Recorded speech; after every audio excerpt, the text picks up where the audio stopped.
I carried that with me to this day. And I'm sure that I can go on with that next question or something.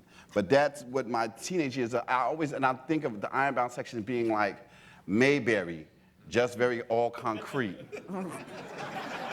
And I had a wonderful childhood. I wouldn't change it for anything in the world.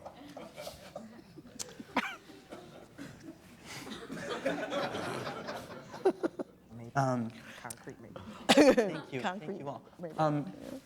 I want to ask, it sounds like you've had a range of experiences in school, and I'm curious, what were your sort of survival strategies? When you felt different from the norm, what were ways that you managed to kind of, or did you not need survival strategies that specifically as a queer person? I think, well, when I came out, I think my best survival strategy was in a bottle. And it wasn't water. So, I mean, I think just to kind of numb what was going on, I spent a lot of time in the clubs, because that was the only place I could truly be myself. So, a lot of time getting messed up, a lot of incense and other things at first. But then when you come to your senses and you realize that, nothing is going away because you're self-medicating. A good therapist. Say that. Therapist. Good friends. Ones that you can trust and be true and who will be true to you. Ones that'll, not always agree with you and say, June, that was kind of effed up, good house music, some good gospel music, a pen and a piece of paper, getting pissed at the world and doing something about it, hence, because my life is one big book of LGBT social injustices. We can start with the gay bashing from a mother who's also gay, no information. We could talk about the court systems, and no LGBT rights for, women who come out later in life losing their children. We can talk about the secure gun issue. We can talk about, what happened in the park. We can talk about, unsafe spaces in schools. So I think my last survival strategy was just to do something and just get pissed and do something. That's it. I don't think there's ever a time when we're not working in some mode of survival, even if we deem that survival thrival. And for me, that's where I tend to want to live. Initially, as a child, I would say that it was like escapism. I wanted to remove myself. After being molested several times, I had to find safe places to live, so it wasn't even about being queer. It was about, just being safe. And as a queer person of color, the queerness is tertiary, or it might even be further back than that. I mentioned that I grew up primarily in parochial schools as elementary school, but the other schools that I would attend, high school and on to my first year of college, predominantly white. And there I found myself working very hard to survive amongst my own people, fitting into Black culture, in junior high school after being in parochial school, predominantly white, religious thing, very difficult. Faith. And what I did not mention initially was that I didn't grow up here. So I'm born and raised New Yorker. Faith brought me here. God brought me to Newark 17 years ago and saved my life. Even after being separated from what I believed in, finding that there was no support, letting go of God for a number of years, and then being reintroduced to a loving, accepting God is a thrival mechanism for me in present day. And just so folks know, you're a minister, Yes. at Liberation and Truth Unity Fellowship Yes. Church. Do you want to say? We can come back to that. Okay. Cool. Good. Well, survival for me, I need to say that drugs was very prevalent in the neighborhood. I came from a family, the immediate family, that didn't do any drugs. But I remember being like 12 years old and something waking me up out my sleep. And it was the streets. You know, I came from not a conservative family, but a very structured family in the sense on my mother's side that, you know, you worked hard, you did what you're supposed to do, pay your bills, and that's your life. But again, my dad's side was the pimps, the drug dealers, and all those things. And I remember being a little boy being excited at the idea of going into the streets and seeing the world for what it was. And I remember like being 12 years old and somebody introduced me and said, hey, you want to try this?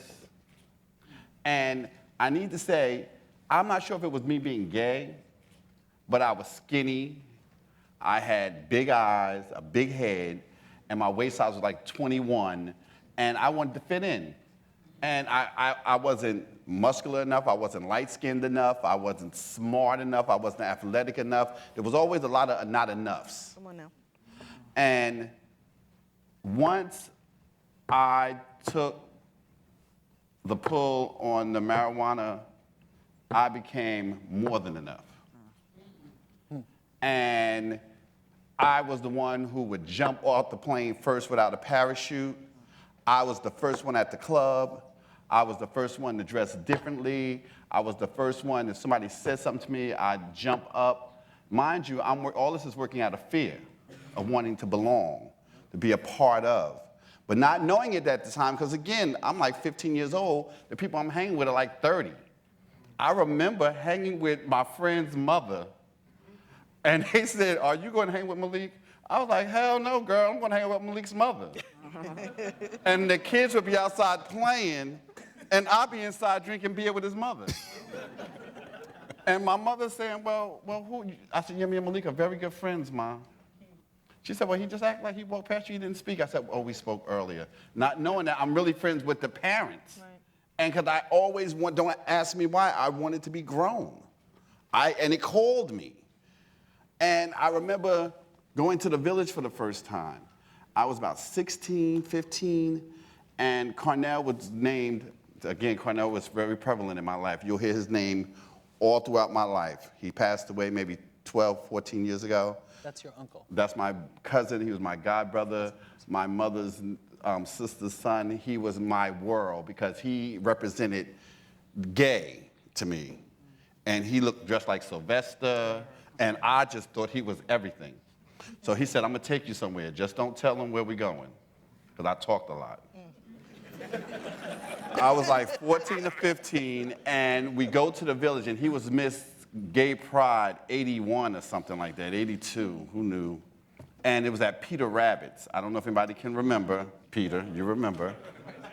And he said, when you go to the bar, this is what you do. Don't ever turn your back and give me the instructions on what to do. You know, if somebody offers you a drink, you shake it like this and all that. And we were leaving because he had to get his gown and stuff ready. So we were walking, and I see these two men kiss, and I knew I was home. That was all I needed.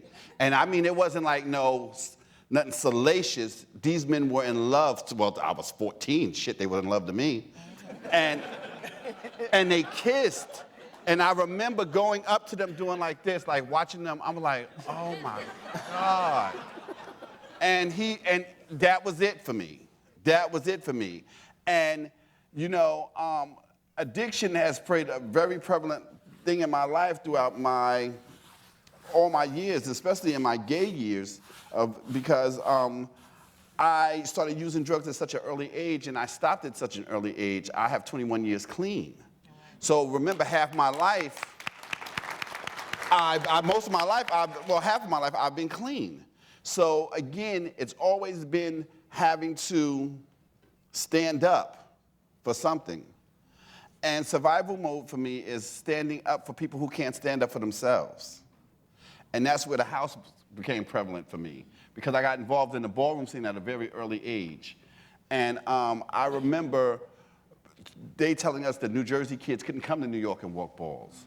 And I remember them telling us, well, if you're gonna walk balls, you have to write checks, you have to break the law. And I said, well, no, we're not gonna do those things. We would sit in my house and we would just bring people together. And I was always hear people's stories about kids saying their parents put them out and like they're prostitutes. And you know me, you're 14 and you're prostituting? Why? And because I didn't have that experience, because remember, my extended family was very close to me. So my survival mode was not necessarily for me, it was for my community. At an early age, I had something in me that told me that it's not about me, it's about my community. And that they have to be helped and protected as much as I need to be protected. And I wore that badge for many, many years. And that's what my survival mode has been, not for me, but for others.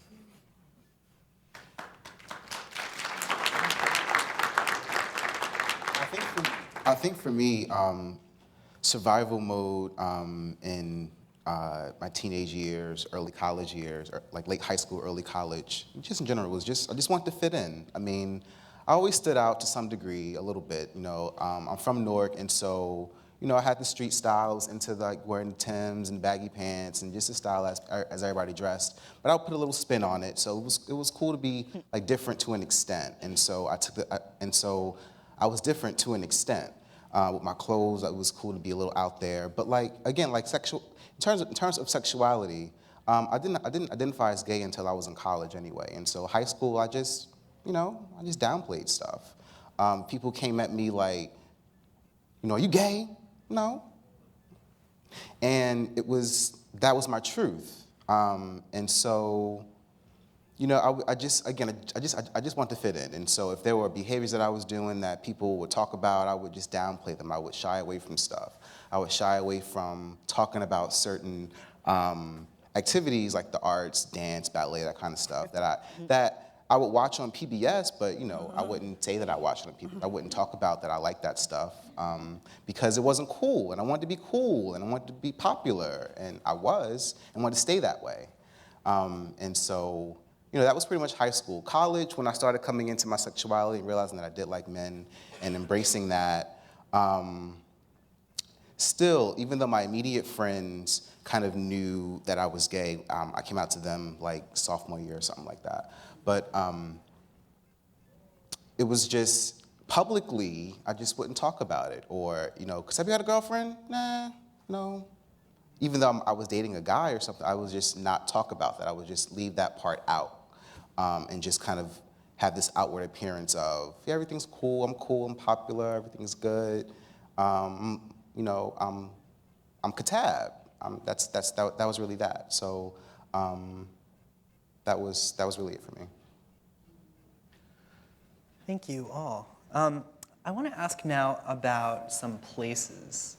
And some of you mentioned Murphy's, Zanzibar, and thinking about my students, for example, who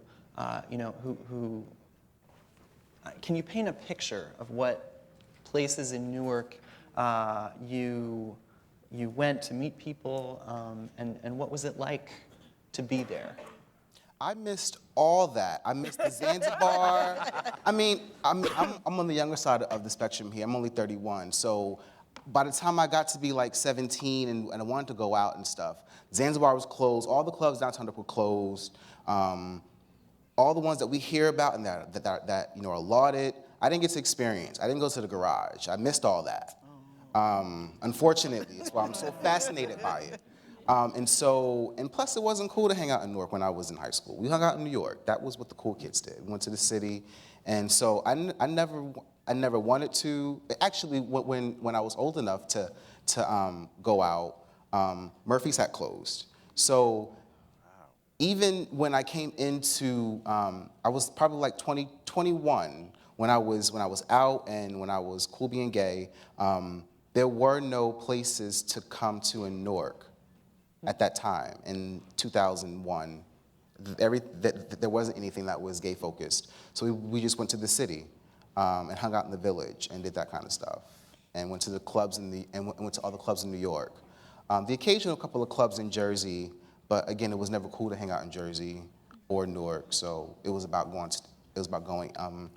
into New York. And it's only been in the past like 5 years that I've taken to hanging out in Newark and Jersey and identifying the gay scene, all the different spots that we go to, which aren't necessarily all the time gay, but they might have a gay night, you know,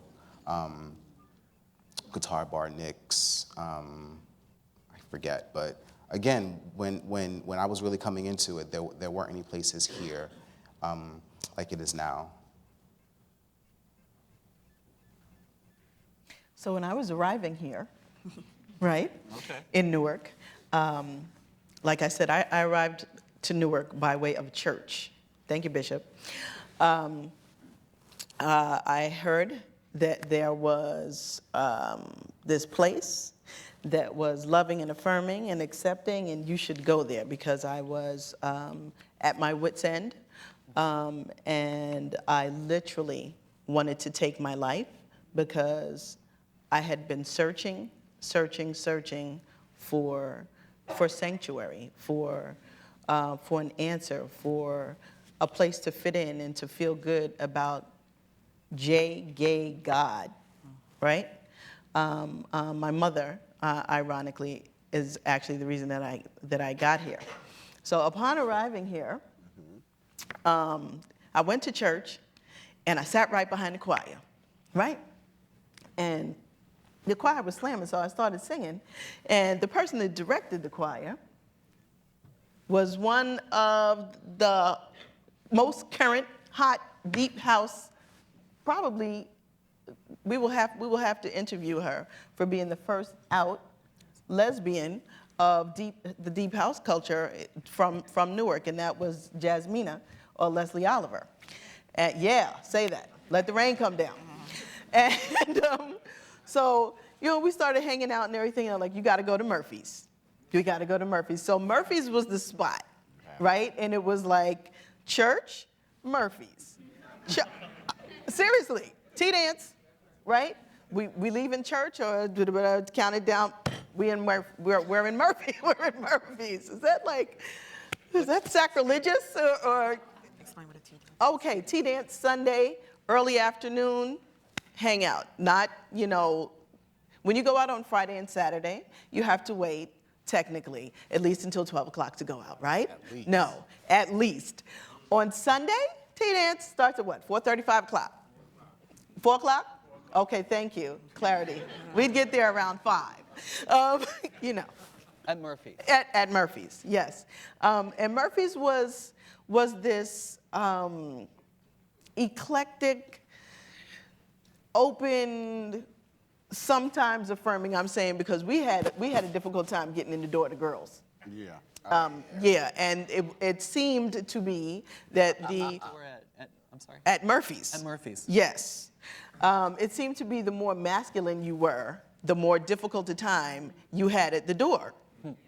Okay, so add to that mixture the fact that we were coming from church into this situation, And somehow we got dubbed, myself, Jasmina, and another friend of ours, the Holy Trinity.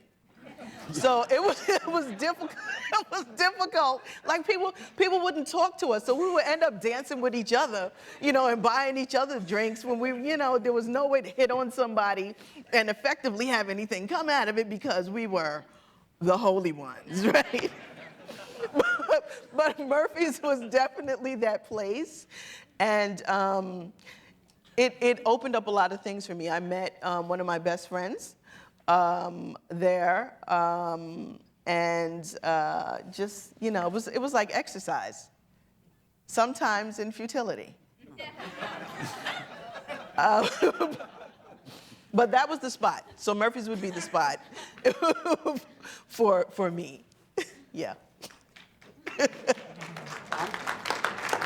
I'm kind of torn because I'm kind of in the middle, and I say this because of like my age. I'm 44.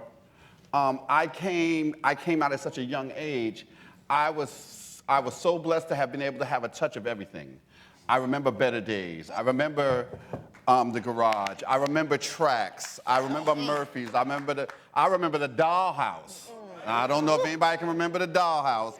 I was like 13 in the dollhouse, hanging with full-fledged drags, and I was just there. What was the dollhouse like? The dollhouse, this is crazy. Where was it? And where The dollhouse was on the corner of Halsey and Brantford, in that area. Ooh. And this is where all the femme queens went. And they would just come there, and the club wouldn't start till like 2 o'clock in the morning. They didn't sell any alcohol because everybody was stoned by the time you got there. And it was just a beautiful black and Latin women, transgendered.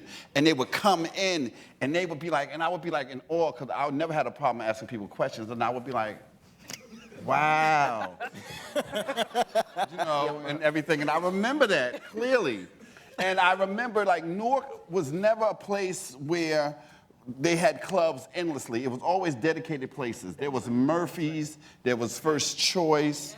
But I remember Murphy's was being a sense of, I don't know, of one coming to oneself when you can go to the bar and order a drink at Murphy's. Because at the time, people were coming out at such an early age. And I think that trend is happening again. People are coming out at such an early age, 14 and 15. We could only sit outside and watch the grown folks go in Murphy's. And I'd be like, wow, they got in. And my cousin was the bartender, and he would send me home and call my mother and say, well, get your son, because he's got his gay ass in front of the bar again. Couldn't get in. But that was the thing. And, and Newark was always a dangerous place. Newark has never been a place where you could just go and just say, well, I'm just going to walk down this dark street, and I'm going to get to the other end of that block safely. Without incident. Without incident. Newark has always been a place that one always had to be very sharp and on your toes. You had to be on top of your game if you're in Newark. Right. And, and we stuck together then. It would be like if somebody went to the store or Murphy's was down the street on Edison. Yes. I'm old now. And because I keep seeing that in New Jersey Prudential Place, and that just tears me apart. But we would all go around the corner together because we knew, like I don't know, like elks, we knew if we went around there by ourselves, the wolves would get us. Yeah. So we traveled together in packs, and we formed bonds till this day that I'm still friends with some of these people. And I need to say, the epidemic of AIDS, I lost over 400 friends. Yeah, 400, because remember, I came in the middle of the epidemic. I was there in the beginning, but I wasn't, part of it. But I was there for the beginning and towards when it was really, really bad, when it was like 7 and 8 funerals a day. And Dean Criddle, you remember, because that's how I met you. Coming out, reaching out to the ballroom community. And I remember us saying, oh my God, are we gonna get through this? And we would go from Murphy's to the First Choice. But the best time I ever had at the club, I was at Better Days. And they had the big Teletron, I guess that's what you called it then, Teletron screen. And they were playing Love Is the Message. Yes. And the screen comes down, and they just start showing West Side Story. and they're dancing, but it seems like they're dancing to Love Is the Message, and I'm stoned, so. You were getting your Oh, life. it was over. It was Where was fabulous. Better Days? Where was that at? Better Days was on 48. I was in the city. Behind the IHOP, no, I mean Howard Johnson. Yes. Oh my God. And that still rings in my brain about this, and coming down the Teletron and Natalie Wood flying across the screen to Love Is the Message. And that was what I consider the pinnacle of my gay clubbing. Yeah. Wow. I hate following you. Can I ask a follow-up? Just, and then we'll get back to June. How about the balls? Where did... Oh, the balls? Well, see, at the time when the balls first started, they were, well, not when they first started because they've been around since the 60s. But when I came into the ballroom scene, everybody was on 125th at the Elks Lodge. But when they came to Jersey, thanks to Angel Claudio, Hakeem Jordan, the founder of the House of Jordan, we were able to have them at very nice places. We were never like New York with the underground and rats looking like horses. We would, yeah, with Jim. We were at the Robert Treat, Symphony Hall, because the one thing about Jersey is that we will always try to be a class act. You know, we always wanted to make it nice for everybody. You know, we probably fought at the end and had SWAT cars there, but that's what, we had nice places. And one of my old house members is here. We would have it, and we would, because if I need to say this about the ballroom scene, people don't realize that the ballroom scene was brought together out of devastation because you had no else place to go. But in our minds, in the early 80s, you wanted to be white women. And see, we laugh at that. But there's some truth to that about the identity of black gay men, because what we thought of as beautiful, we took from what the media gave us and what society told us was beautiful. So when you had balls, you wanted to be as class act as possible. And I think, Peter, we even discussed that. You wanted to come in as Erica Kane. Right. You wanted to be Joan Collins. Mm-hmm. These were the things, in our heads, you know, we knew where we were going back to the projects. You understand what I'm saying? But for those hours at the balls, you wanted to be something other than yourself. And we fought for those plastic trophies like we were on Channel 7 at the Miss America pageant, and you couldn't tell us anything. So the balls here in Newark were always at fabulous places. We've even rented this place before. So, you know, that's what we would do. We would have them anywhere. Anywhere that was classy. Wow. Wow. You always give me so much. Well, my experience with the party scene, so to speak, kind of came through the adult entertainment